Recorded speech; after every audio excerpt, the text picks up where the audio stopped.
Ladies and gentlemen, this is David Mirikitani with another episode of Weighing In, brought to you by Nike Wrestling. Go to AthletePS.com for all of your Nike gear.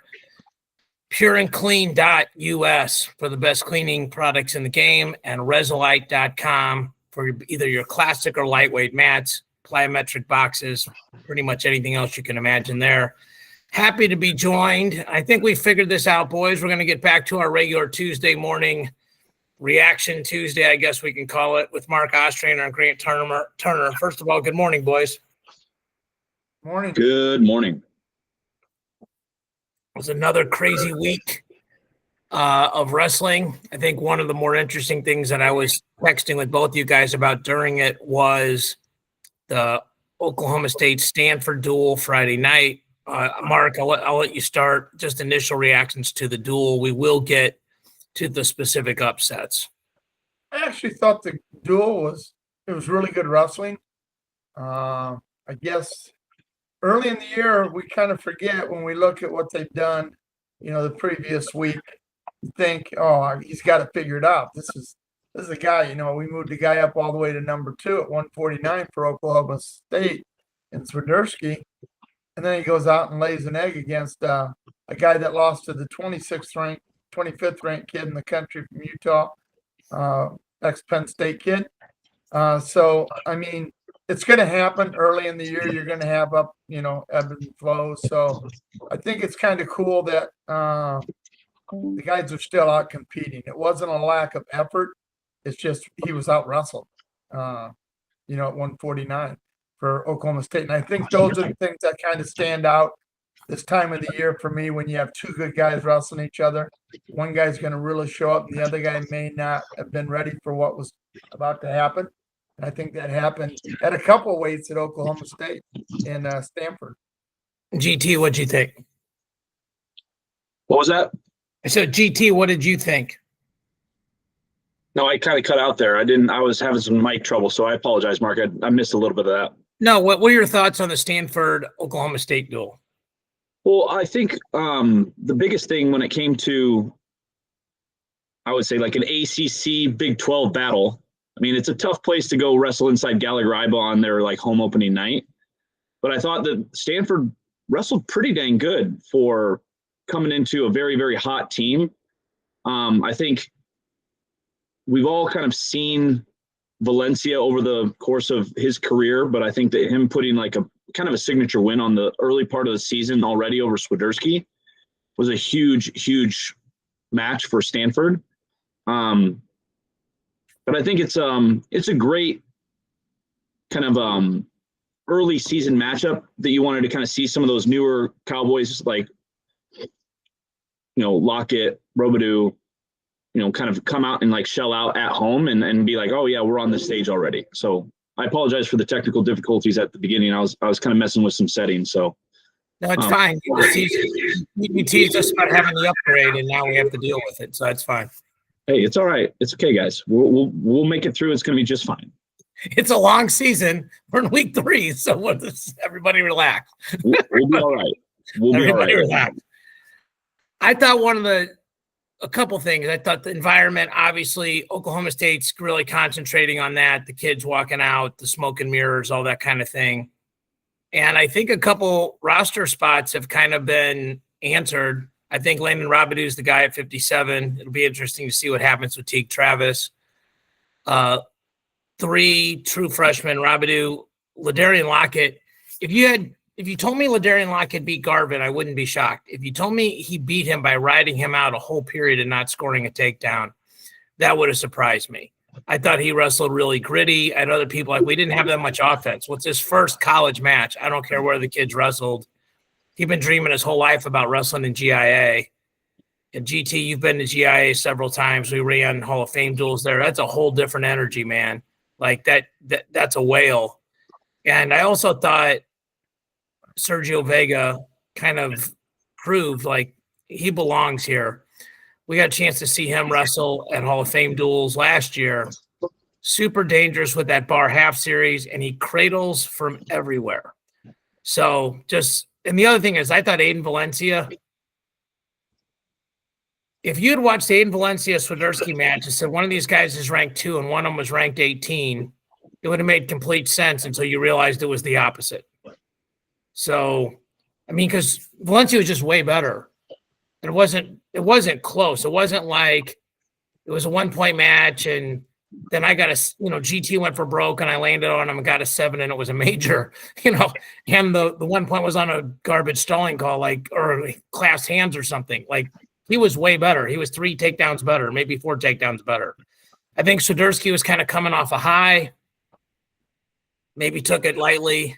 Valencia was obviously ticked off. He lost in Utah Valley. They interviewed him afterwards.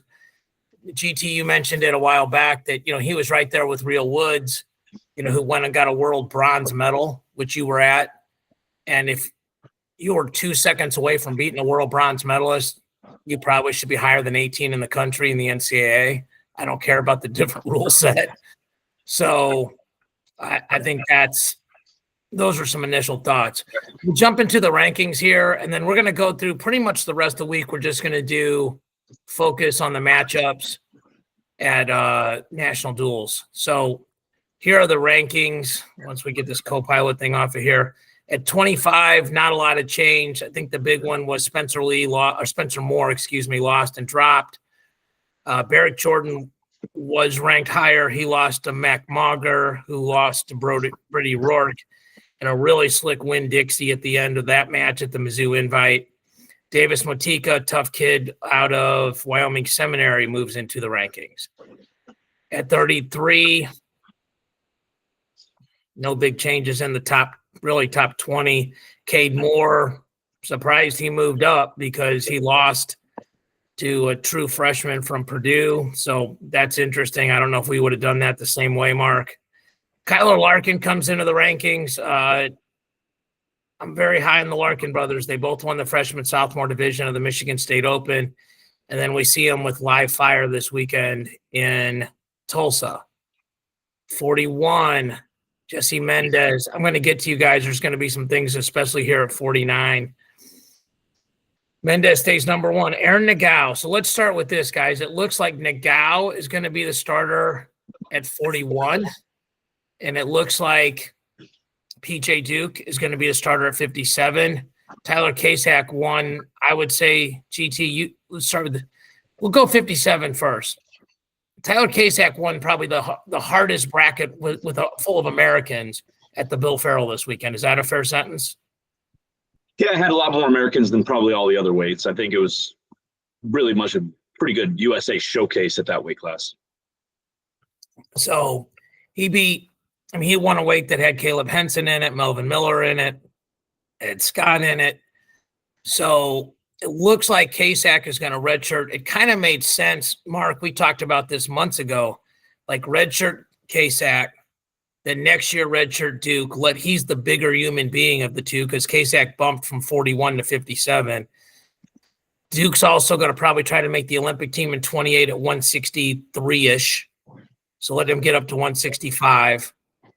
And that also gives Ty Mesenbrink to graduate and really kind of opens a spot for him. You have an interesting look on your face, Mark. Are you disagreeing with what we're talking about? No, I agree 100%. We had talked last week when we saw Kasich, or at least I said something about it, when we saw Kasich signed up for, the Bill Farrell, that it sounded to me like when they made that decision that he was going to probably redshirt this year and he was going to spend his time on freestyle and to improve his skills. And obviously he's done that. He keeps getting better. I thought he looked really good at the Farrell. What a nice problem to have. You get, we picked them to be in the finals, depending on who they put out there with 2 different guys. How many teams can you say that with? 0. I mean, who has a backup that is good enough to win nationals? And you got a guy who's going to sit for a year that would have been the favorite to win nationals. So they're doing a great job of not only acquiring talent, but developing talent, but also stacking them out so that these top level guys are not going to be on top of each other. GT, when we do the summertime podcast, I think I might be the biggest nerd in the world about the US Open and how it sets the Final X ladder, and then how if you place and you get to go to Final X again, and all that's started. And so, when you have a guy, like a David Carr that didn't quite place, wrestled an amazing tournament in a brutally difficult draw. I mean, granted, he didn't have a lot of points to expect a better draw, but, really wrestled well for taking fifth. I know he's one of your athletes and you have a great relationship with that family. But the point of that is he goes back in the bracket. I mean, he's the 1 seed, but he goes back in the bracket. And now the Mesenbrinks and the PJ Dukes and the whoever else, I don't know if Duke's going to go 70 or 74, but eventually they're all going to end up at 74. That dude ain't making 65, So what are your thoughts on Duke? We all kind of picked Penn State, like Mark said, to be in the finals or champion at 57. Does it give you maybe more or less confidence, or the same now that it looks like it's Duke? Well, I think as we've kind of watched PJ Duke on his international career, and once again, if you haven't watched PJ Duke in a folk style setting in a little while, PJ Duke's freestyle run for this calendar year included wins over Antrell Taylor, Yanni Diakomahalis, like some big time, I think he beat Ridge Lovett. I think, and basically gets to a point where it's like, okay, well, the amount of international success and be able to wrestle kind of how it is. I'm excited for an athlete like PJ Duke to step into the role. And once again, as we've all witnessed, Penn State gets those boys ready for folk style season, right? So whatever their statistical anomalies, it's like once they get to nationals, it's like a 98% chance that they are on like an All-American. So it's pretty wild to think of that in a folk style scenario. And I think, from kind of leaning everything towards that freestyle conversation that we were just having about kind of 74, 65, 70 in general, I think it also alleviates that, red shirt for KSAC, because KSAC has kind of, bounced around a little bit. And I think it's, you have this depth in the room where you can put 3, 4, 5 guys in there and they're all All-American status. Between 149, 157, 165, it's a great problem to have, but it's a problem to have. Like, you have to figure out how to move those guys around to make sure that they feel prepared for the folk style season. Or if we're going to be focusing solely on freestyle, it's a great time to be able to do that as well. So I think, to go back to the David Carr point, what's going to happen at 74 for the US Open, there's a lot of great talent that's in that 70 kilo, 74 kilo, 79 kilo area where they're going to have to determine where they want to be able to go. Because at 79, Levi is sitting out. Yeah. David got 5th, so that weight class you have to basically go to the U.S. Open and the World Team Trials. Same thing with PJ at 70. PJ is going to have to go through the gauntlet again because he didn't medal at Worlds. And then with our drought, but not really a drought, but since Yanni, Real Wood being able to get a bronze medal at Worlds this year, he can sit out. So 65 becomes a meat grinder at the U.S. Open to be able to determine who's the next guy to be able to go up against Real Woods at Final X. And all those national champions that come out of the NCAA championship, get qualified for the U.S. Open and get some seeding criteria and whatnot. So it's going to be interesting, that middle weight class for NCAAs and then the U.S. Open, how that all kind of ties itself together. I think we collectively think Jesse Mendez is a dog, like an absolute guy you want in your foxhole with you. He'll be an interesting guy at 141. And GT, you said something that was low key, such a mic drop. How many high school kids beat 2 NCAA champs, and that is not their best win of an off season, right? You beat Ridge Lovett, okay, he was a 49. He moved up. You beat Antrell Taylor. Well, okay, he moved down, but he was kind of a surprise champ. You beat Yanni Diakomahalis, who's a 4-time, 2 out of 3. Okay, and in the most dramatic fashion maybe possible in the third match, after getting teched the first match, I believe. I think he was teched the first match by Yanni. So I think the sky's the limit for that kid. I think he's the next Penn State great.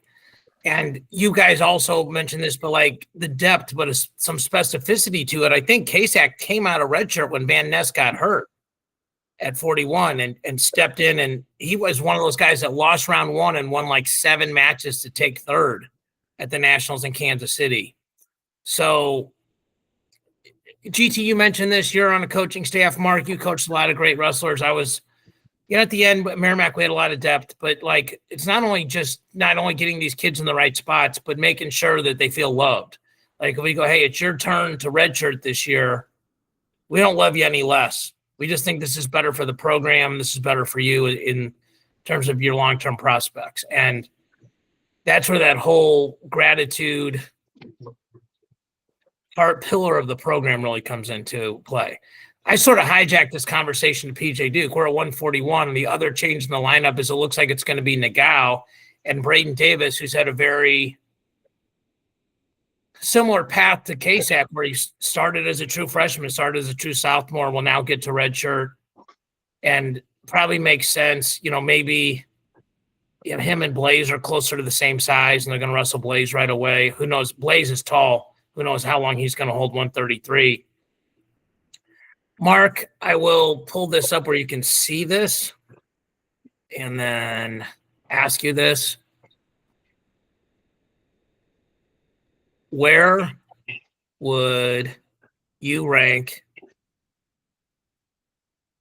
Aaron Nagao? They have him at 11. The guys ahead of him, if you're listening, are Mendez, Hardy, Stanich, Romney, Composto, Echemendia, Ryan Jack, Vombar, Nasir Bailey, Ragusin. The guys below him, Julian Tagg, Oliveri, Danny Pacino, etc. Feels to me like they got it right. They ranked everybody who was an All-American ever ahead of him and slotted him right in. Yeah, I agree. I mean, he's a returning All-American at 120 or 133 from 2 years ago. So yeah, that's a perfect spot to start him out. Do you think he places? No. I just think it's a really deep weight, and he's really good on top, but he's not riding smaller guys now. He's going to be riding bigger, stronger kids, and he's going to have to have improved on his feet to crack the top 8, I think, and he probably has. We haven't seen him in a year, so I guess we'll find out. We will find out. Okay, on to 149. So Mark, I think I told you this. Or GT, one of you guys. I'm like, Paniro's going to be number 2 because Paniro beat David Evans. David Evans beat Aden Valencia. Aden Valencia beat Casey Swiderski, and Casey Swiderski beat Lachlan McNeil. And this early in the year, that head-to-head stuff really matters. Like, you have to go off of that. I mean, the fact I'm interested to see as we scroll down here where Aden Valencia is and all this, but they got him at 13. And they got David Evans at 12. And I think you have to make that decision. Do you jump David Evans all the way up? I don't know who David Evans lost to. That's probably the only thing holding them back from moving both those guys all the way up. He must have a loss to Paniro Johnson. Oh, well then, honestly, so that's interesting. Would you bump? Okay, Mark, I'll let you do the ranking part, and then GTR. If you were ranking, does David Evans go to 3 and Valencia to 4?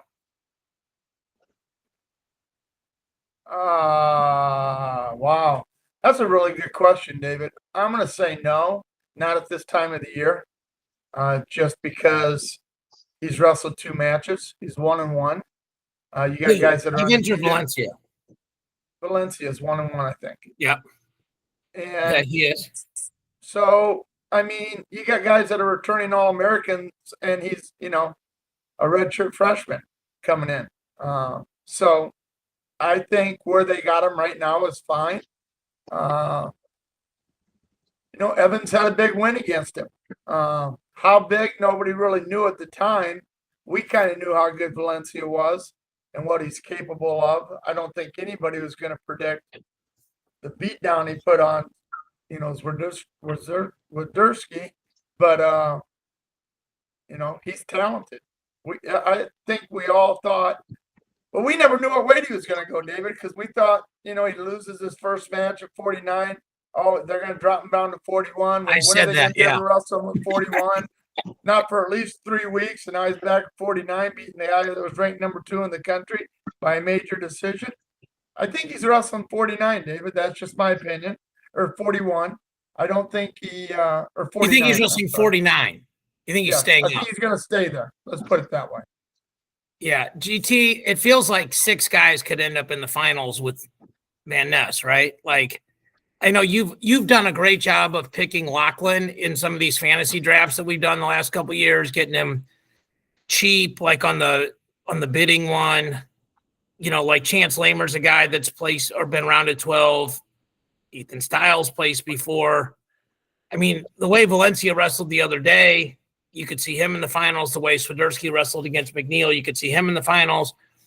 Paniro's ranked number 2. He's never placed. He was not the projected starter a month ago. Like, talk about a lesson to guys that just keep grinding. He beats Frost in the wrestle off. And he's probably the guy that should be number 2, but he was a 4 or 5 seed last year and lost to Joffrey. I think it was the 4-29 matchup. I'm almost positive he was the 4 because that's a bracket buster right there early. So I'll tell you what though, GT, your pick looks good. You had Paniro in the finals. Like if the rankings are right, you'd be right there today. Well, I think when we talked about that, I think why I'm maybe higher on Paniro than I normally had been is that, like, when I talked about him is that he's basically one takedown away from beating about anybody. Like, that's just kind of his style, right? So I don't think it's necessarily like a wild pick, but when I talked about this weight class, I think with you off air, it's a crazy weight. Like, there's a lot of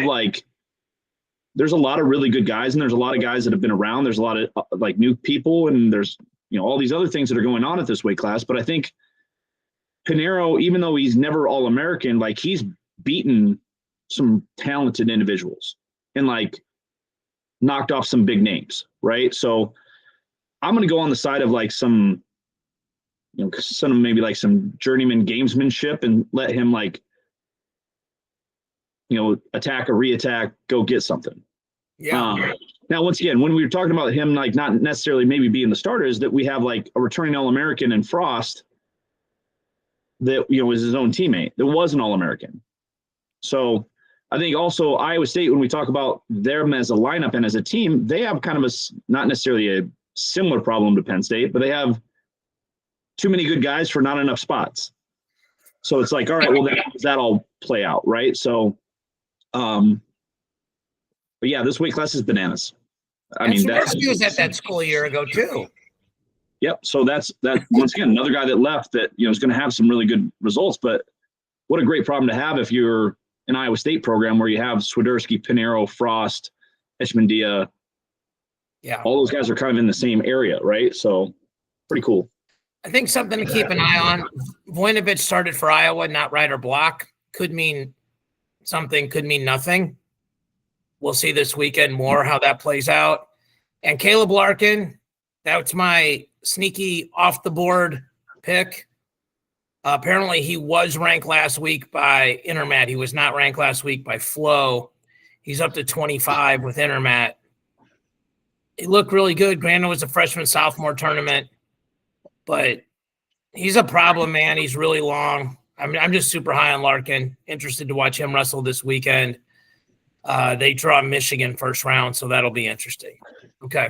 Hey, David, one thing I do want to comment, if you go up a little bit to the number 9 seed or ranked kid in the country right now, Ethan Styles. Yeah. I mean, I think you get to a point, and I know he's only got 5 matches in, but he's got 2 losses. I'm not sure we would have kept him that high after 2 losses, which kind of surprises me that he didn't drop a little bit more, even though he was a returning All-American.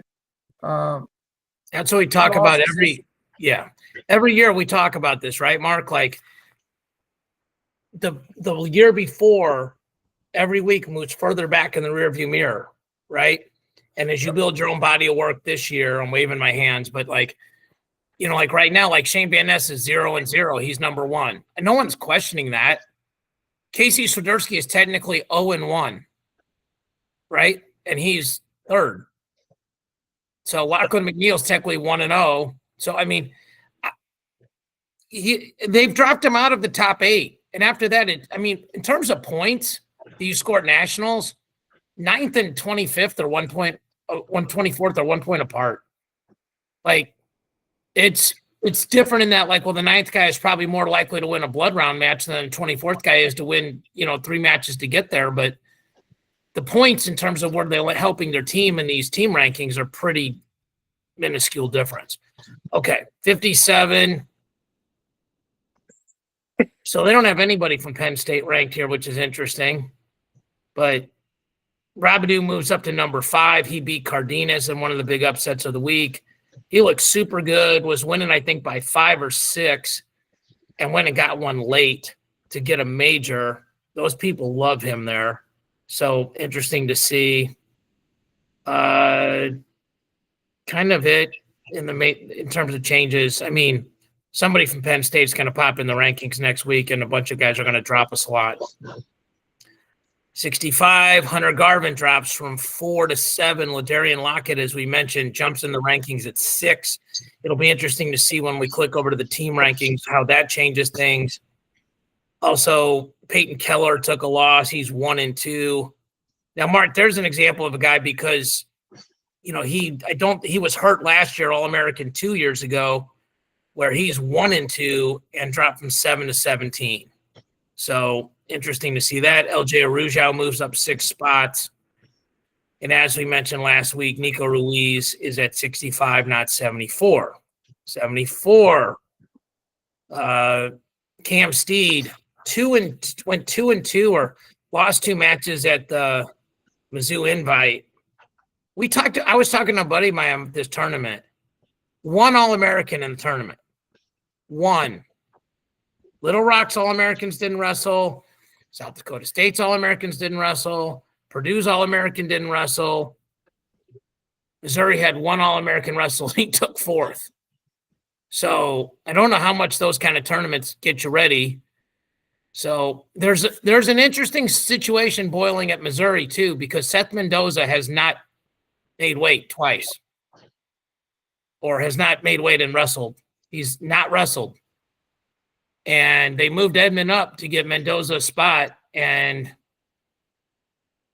if he wrestles this weekend, his first college match is going to be Nasir Bailey on a 1 or 2 hour. It's a 1 hour weigh-in, right? Day 1 or 2 hour weigh-in day 1.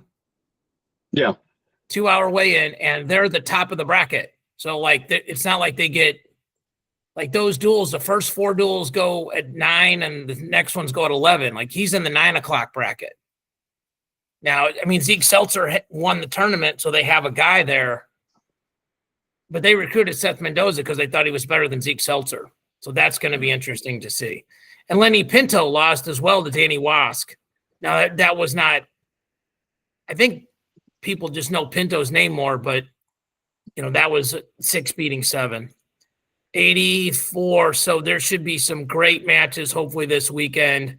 There's a bunch of these guys that are ranked that are in the national duels. I mean, hopefully we get Ferrari Sinclair right off the jump. So GT, I don't know if we're going to get you on later in the week. Give me a quick breakdown of Ferrari Sinclair in your mind. Ferrari Sinclair. Well, not knowing a lot of like how I would say Sinclair is going to do at the folk style side of things. I've watched a lot of Aden when he's wrestled internationally. So I think he's a pretty talented freestyler. So I've seen him a lot more on his feet. And watching Ferrari's very calculated and very slick with kind of his takedown attempts and how he kind of moves in, moves out. His motion's pretty difficult to try to plan for. I think personally, I think Angelo Ferrari is just an incredibly special talent that if you haven't watched him wrestle on the folk style side of things, and like, he came out and beat, Plot in kind of a last second thing. And if you're watching kind of last year, as he kind of made a name for himself in that duel, I think Plot, in my opinion, was a super underrated folk style competitor for Oklahoma State. I don't think he got enough flowers for him being like a guy that's kind of held that program together between all of the different things that program was going through before he got to basically be the guy. So Angelo knocking off Plot was a huge thing in my mind because I think Plot was a really talented collegiate wrestler. I'm excited to see what Sinclair and Ferrari looks like early in the season because I think it's going to be a way different match if they wrestle again at the NCAAs. So I think whatever happens at this one, let's say Ferrari blows the doors off of him and beats him and maybe even gets close to a major or something like that. Just hypothetically. Yeah. I think it's a lot closer come nationals. Like I think Sinclair finds a way to like kind of close that gap, but I think Ferrari gets him in this duel. I think the same thing about Ryder and Jackson Smith, what we saw, right? Like, I don't think if they wrestle again, Jackson Smith gets taken down 4 times.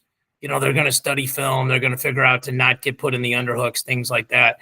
Mark, I'll hold asking you about that because I think we're going to go through these duels, later on in the week, and we'll get a chance to talk about them. But I wanted to get GTs because there's a bunch of matchups that could hit here, but certain teams got to win, and that's a round 1 draw. So I wanted to just mention that quickly. Okay, 197, not a lot of changes. Evan Bates did not win the Missouri invite, so he drops. Heavyweight, the people's champ, Yonger Bastida is number 1 here. Jimmy Mullen took a loss. So we go through these. Here are the upsets.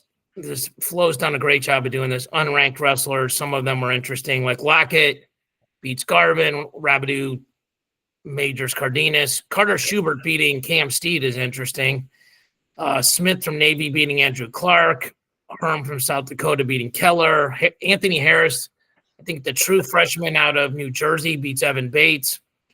Buell beats Swenson. Something to keep an eye on here. Cade Ziola is a true freshman at heavyweight, beat number 15, Ky Hopke. It'll be interesting to see what happens next year because if Ferrari stays up at heavyweight, which I cannot imagine he's going back down to 97, I would imagine Cade Ziola is going to have to consider portal and not just give up a year. He's a Nebraska kid, but still you want to wrestle, especially if you're already beating top 15 guys. Isaiah Schaefer's first college match, he majors Cade Moore. I don't know if Diedrich Navarro out of Northwestern had a bad weekend, lost to Corday and Kilcarry. Barrick Jordan was the number 1 seed in that tournament and lost 1-0 to Ashton Jackson. Let me see if there's any double-digit upsets. This is the Valencia one. Tom Crook has been ranked way higher than 24th. He beat Dylan Chappell. David Evans wins again, beats Joe Zargo. So David Evans might be this year's Sorrel Barraclaw, boys. The Penn State to Utah Valley senior year, wasn't going to start, was a good recruit, but not super blue chip, and is showing that he can compete at this level. LJ Arujau, who we've been high on, moves up. Branson John, who's had a really good beginning of the regular season, moves up, beats Peyton Thomas in overtime. Sergio DeCianti, that's a really slight, I don't know, like 24/21. The rest of these are pretty minor. So, GT, I think I'm going to see you on Friday or Saturday, right? Yeah. You're making the drive. I'm making the flight. Mark, we got Grant's picks. He emailed them to me. Maybe if we have time, we will do our heavyweight podcast later on today and be able to get that out. And we will do our national duels picks. I did talk to Christian Thompson yesterday from Matt King's, and all that stuff is all the rankings and everything are going to be updated by tomorrow, which is great because then that helps us, Mark, with the dual meet predictor. we'll see if we can grab GT maybe on Thursday when we've kind of, in our minds, made the Final Four. And then maybe he can help us with his Final Four picks if he can squeeze us in. So, but Tuesday at 10 feels like we're back in the swing of thing, boys. I said this to you guys privately.